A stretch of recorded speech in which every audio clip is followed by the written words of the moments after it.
that it lands somewhere. And he kept saying, we're doing it, I couldn't believe he wasn't having a nervous breakdown every day.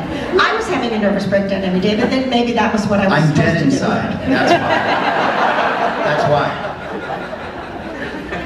So I want the audience to have an opportunity to ask some questions. There are 2 microphones here, and please, if you'd like to ask a question, just get in line at the microphones. And Feel like you need Sally, remember me? My husband and I took a picture with you in Highland Park. Oh my God!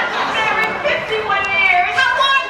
And my son in room 237 and now Nightmare, and he knows your son, and how amazing! And you made my day, and I didn't put it on Facebook.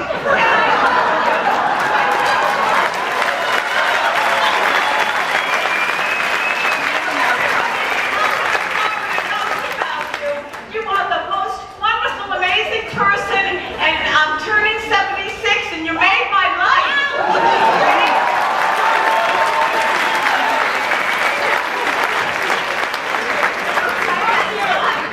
And it happened. Let's take another. all right, now it's not a question, so thank you for your comment, and we're going to go to a question. Yeah. Real quick, just impressive job, everyone, from Michael to all the performances, from all the actors, Sally, Max, even. If you don't mind me looking ahead, Michael, I'm very excited about this new Wet Hot American Summer Netflix series. And I was just wondering, was it like a bit hard to like accommodate all the schedules, because a lot of like the actors of it, obviously they have a lot more stuff going on. Was it really hard to schedule, or? Okay, so you're talking about doing 2 projects at once, having this TV show go on at the same time you're doing this featured film. I appreciate the question, but we'll talk about that at the Wet Hot. Okay, I'm sorry. Yeah, thank All you. right, next question. Sorry, oh, I'm sorry, yeah, go ahead. This is for Max and Sally. If y'all were to be able to rewrite the sequel, where would you want the relationship between those 2 characters to be? All the way.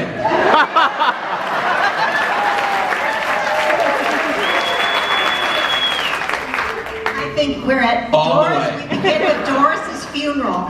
And he gets the house, you see? All right, And he's a hoarder now. sir. Hi, so yes, just to give you all some context, I'm one of the official photographers for South by Southwest, so often when I shoot Q&As, I only get to see the very end of the film. And I remember sitting over here and seeing the end and seeing the come on at the party and thinking to myself, I can't suspend reality at this point because I would never say no. But I just want to say, Sally, yeah. even in that character, yes. Yeah. So that was more of a comment than a question. A really good question, yes, come on. I do have a question. Great. Firstly, I have to say I have that yoga cat calendar. I'm calling my friend. I have that. But my question is for Laura and for Sally. Like, what was the most challenging scene to write and to act?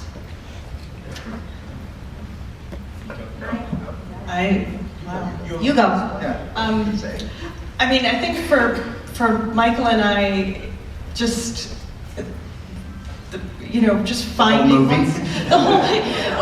once we found just finding that groove. I mean, the ending was something that we Yeah. spun many different versions Yeah, of. we How to end so this? many How do we times. want to end this movie? What's the ending of this movie?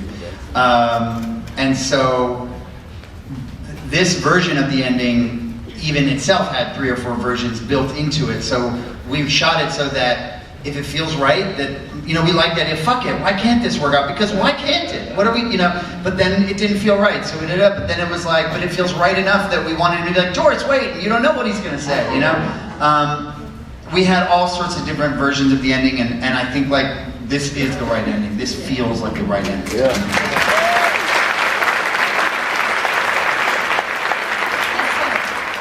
Hi, yes, my mom died a couple years ago, Sally, and you were her hero. You gave her so much joy, and I want to thank you for that. But my question is, you are known for these incredible emotional performances.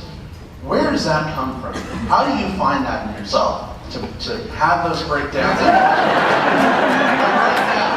How do you do that? It's always there, lurking. No, it's what actors do. It's what we do. We you know, it's how you're trained and you use your own life.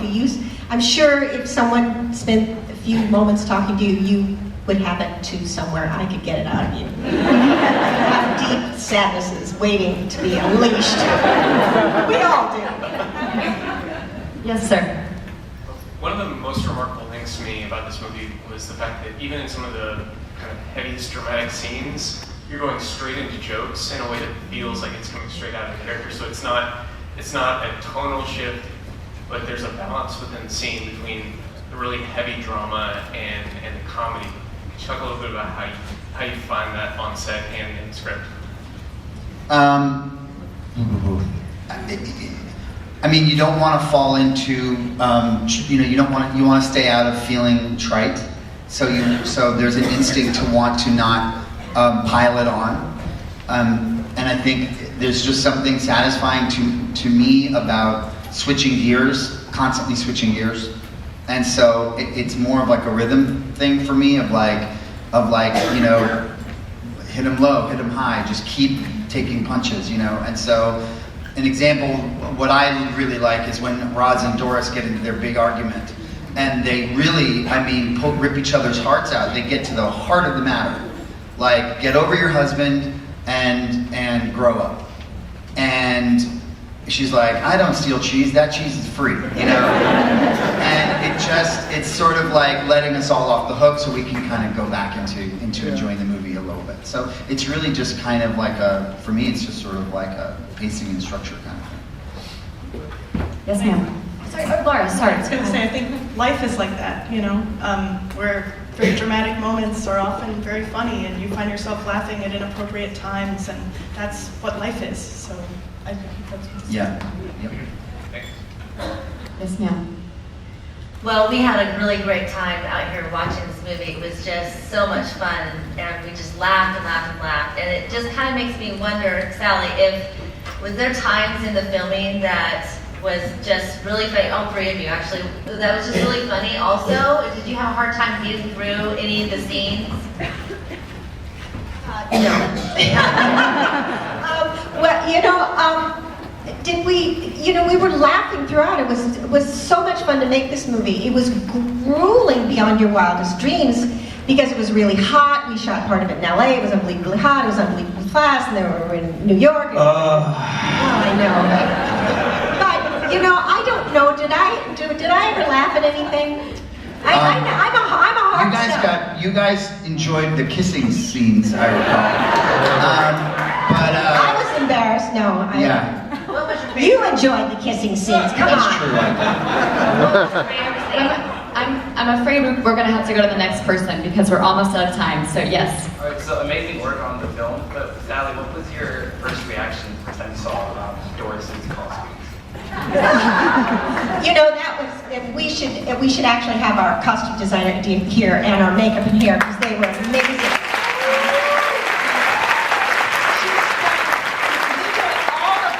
In about 4 or 5 days with almost no money. How she did that, they were all painful beyond your wildest dreams. Everything itched and hurt and was awful. And they were all old vintage clothes that she went around and all of the old studios back wardrobe things. So they were almost free. And there was only one, when we hugged backstage, there was one outfit that we kept arguing about. And Showalter kept saying, trust me, this will be a big laugh. And I kept saying, but how do you know we want a big laugh here? And I was doing this. And that was the neon outfit. The jumpsuit. Sally did not want to wear the jumpsuit. Like, you gotta wear the hat, the visor and the hat. This is just stupid. She's not. Like, Doris wouldn't wear this. I'm like, yes, she would. And then just now I said, okay, you were right.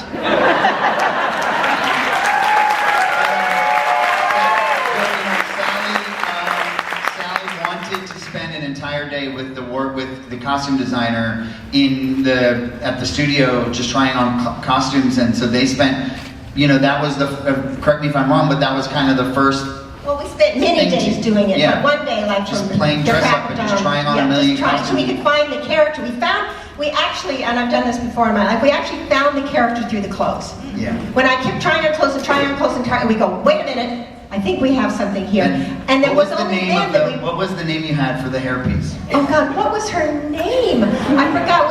We had names for these. Now I forgot what It was her like name Beatrice was. or We had names for each of these hairdos that she had because they were falls or whatever you call those, postiches.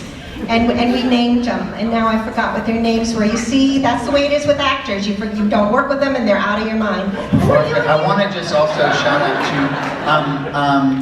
to Rob Nassau, who's in the audience, who edited this film.